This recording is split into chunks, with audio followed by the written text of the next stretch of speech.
Sahabat kelas hukum sekalian, seringkali permasalahan hukum terjadi karena setiap kesepakatan atau perjanjian yang Anda buat dibuat dengan tanpa dibubuhkan melalui tulisan atau kesepakatan tertulis.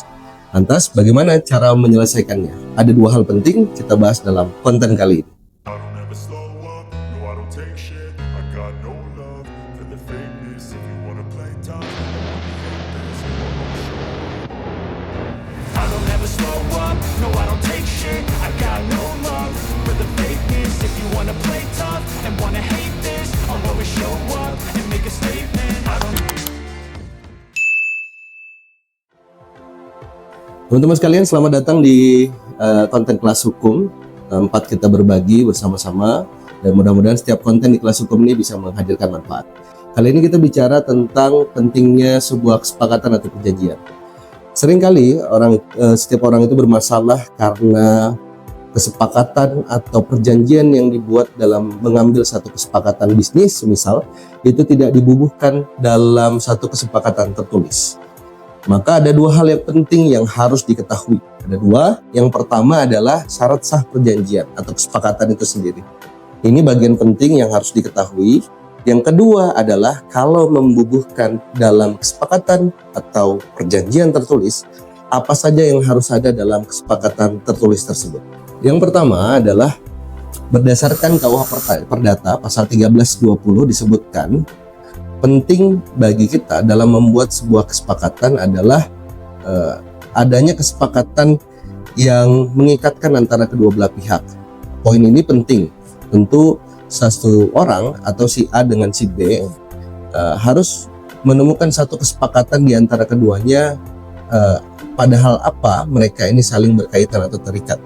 Contoh misalnya A dan B ini membangun kesepakatan bisnis. Si A sebagai distributor, kemudian si B sebagai penjual yang menerima barang-barang dari distributor. Adanya kesepakatan antara kedua belah pihak. Maka ini adalah syarat pertama terjadinya sebuah kesepakatan atau perjanjian di antara kedua belah pihak. Yang kedua adalah kecakapan. Setiap pihak yang membuat kesepakatan atau perjanjian harus cakap atau mampu.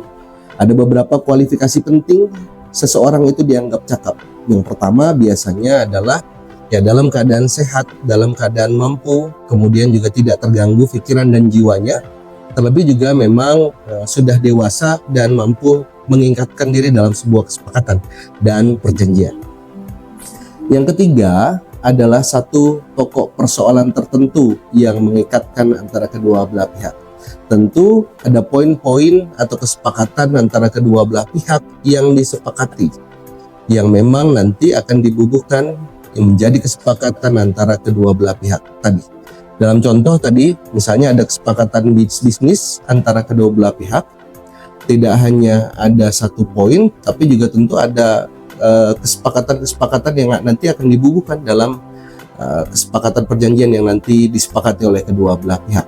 Jadi ada pokok-pokok poin yang nanti menjadi kesepakatan antara si A dan si B. Dan yang terakhir atau yang keempat adalah sebab-sebab yang tidak dilarang.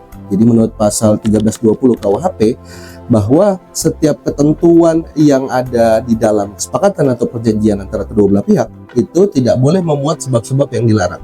Contoh misalnya membangun kesepakatan atau perjanjian dalam keadaan memaksa, atau bahkan membuat kesepakatan ketika seseorang ini menekan pihak yang lainnya untuk membuat kesepakatan atau perjanjian. Nah, ini sebab-sebab yang dilarang, dan ini tentu tidak boleh dimasukkan dalam kesepakatan atau perjanjian yang nanti dibuat antara kedua belah pihak.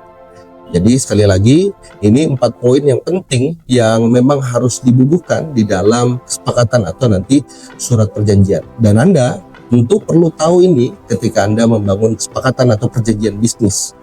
Dan mungkin saja tidak perlu konsultan khusus atau konsultan hukum yang expert untuk mengetahui hal ini, dan Anda bisa membuatnya langsung di rumah dengan dokumen, dengan model-model contoh surat perjanjian yang Anda bisa akses dimanapun itu tadi, asal memperhatikan 4 poin tadi.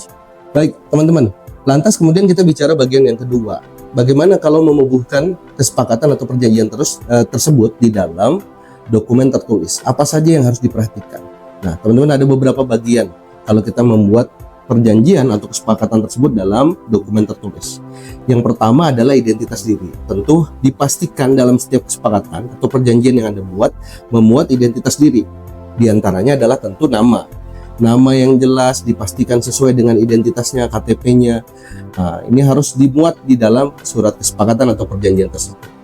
Yang kedua, biasanya umumnya ada tempat dan tanggal lahir yang juga disesuaikan dengan KTP, ada identitas yang dimiliki oleh si pembuat perjanjian atau kesepakatan antara si A dan si B itu tadi. Jadi disesuaikan. Kemudian yang terakhir adalah yang paling umum adalah alamat tinggal. Jadi alamat tinggal ini juga bisa dibubuhkan dalam sebuah surat kesepakatan atau perjanjian yang dibuat antara kedua belah pihak. Jadi itu yang pertama adalah identitas diri. Kemudian yang kedua adalah judul atau kesepakatan perjanjiannya tentang apa. Biasanya ada yang bicara masalah sewa menyewa, kesepakatan sewa menyewa, perjanjian jual beli, atau kesepakatan-kesepakatan lain yang dibubuhkan sebagai judul dalam kesepakatan tersebut. Jadi ini pun harus clear, harus jelas antara pihak A dan pihak B. Jadi kesepakatan perjanjian tentang apa yang akan dibahas, sehingga nanti poin-poin yang ada di dalamnya akan berkesesuaian dengan judul perjanjian yang dibuat.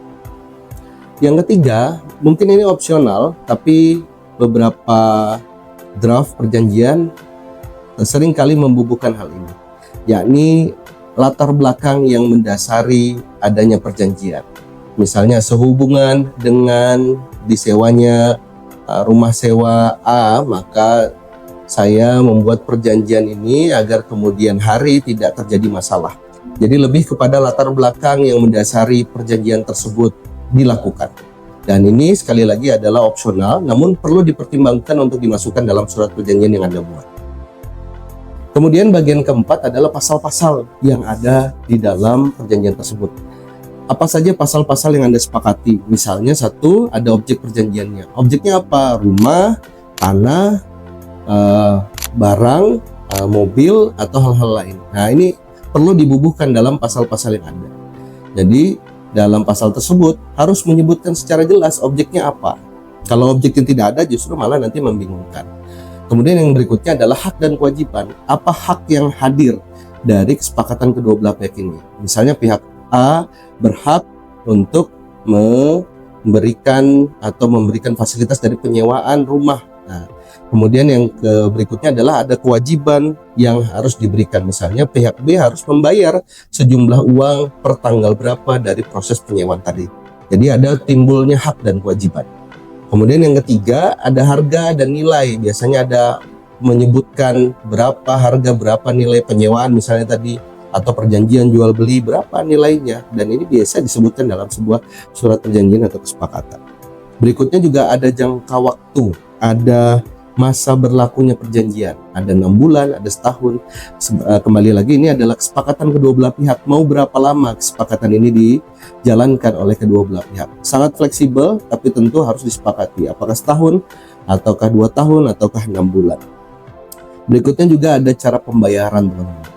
Jadi cara pembayaran, mau ditransfer, mau diterima cash, ini juga sangat mungkin untuk dibubuhkan. Nah, jadi cara pembayarannya dan prestasinya seperti apa, sehingga nanti kalau tidak dipenuhi ada namanya wan prestasi. Kemudian berikutnya adalah ada sanksi dan denda kalau apapun yang tadi disepakati itu tidak dijalankan, sehingga sanksi apa, pelanggaran apa atas sanksi tersebut bagaimana nanti. Misalnya ada dendanya, nah itu juga dimasukkan dalam kesepakatan perjanjian, itu sangat memungkinkan. Kemudian yang berikutnya adalah penyelesaian sengketa.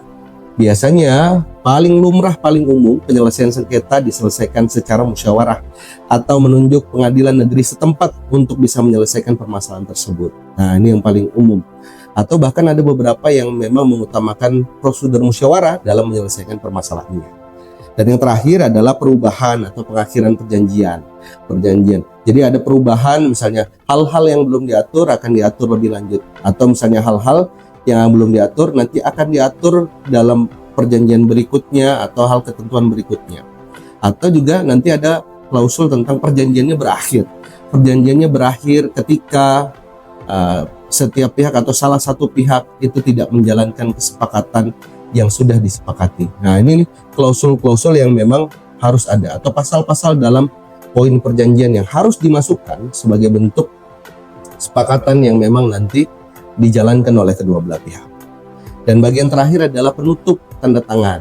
Nah, jadi harus ada tanda tangan, harus ada nama jelas, dan biasanya juga membubuhkan kapan tanggal kesepakatan atau perjanjian tersebut dilakukan sehingga clear. Sebagian orang juga membubuhkan materai sebagai bentuk penegasan, tapi sekali lagi dalam proses persidangan adanya materai atau tidak ada materai itu tidak menjadikan satu kesepakatan itu akhirnya tidak berlaku. Jadi ada atau tidak ada materai, maka kesepakatan atau surat perjanjian tersebut tetap berlaku dan menjadi undang-undang bagi kedua belah pihak, ya. Nah, teman-teman sekalian, ini informasi edukasi tentang syarat sah perjanjian atau pentingnya. Dan saya yakin setelah Anda mendengarkan ini, Anda bisa membuat sendiri tanpa lagi perlu berkonsultasi atau bahkan meng-hire konsultan sendiri untuk bisa membuat sekedar surat perjanjian atau kesepakatan. Dan perlu kami ingatkan adalah bahwa seringkali permasalahan dan konflik itu muncul adalah ketika membuat kesepakatan perjanjian tidak dibuat dalam bentuk tertulis. Nah, so kami ingatkan bahwa penting sekali membuat kesepakatan dan perjanjian itu dalam bentuk tertulis, dan semoga informasi edukasi tadi bisa jadi gambaran buat Anda. Nah, kami siapkan dokumen tertulis yang bisa Anda akses nanti, dan nanti kita sediakan linknya, jadi Anda bisa cek dokumen linknya di sana dan bisa Anda gunakan dalam membuat perjanjian atau kesepakatan buat Anda dimanapun kesepakatan bisnis Anda lakukan. Semoga bermanfaat. Demikian konten kelas hukum hari ini, dan semoga bisa Anda gunakan surat perjanjian dimanapun Anda membangun kesepakatan bisnis berikutnya. Terima kasih, saya Iqbal dari kelas hukum. Assalamualaikum warahmatullahi wabarakatuh.